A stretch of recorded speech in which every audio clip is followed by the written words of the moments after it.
ഇരിക്കുകയാണ്. അങ്ങനെ നമുക്കുള്ള ഷേക്കും മോമോസും വന്നിട്ടുണ്ട്.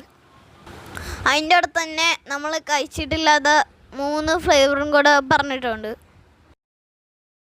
സ്റ്റീംഡ്, ഫ്രൈഡ്, സെഷ്വാനാണ് നമ്മൾ പറഞ്ഞിരിക്കുന്നത്.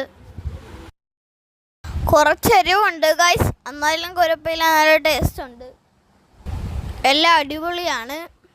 നിങ്ങളിവിടെ ഒന്ന് ട്രൈ ചെയ്ത് നോക്കിയിട്ട് അഭിപ്രായം പറയണം.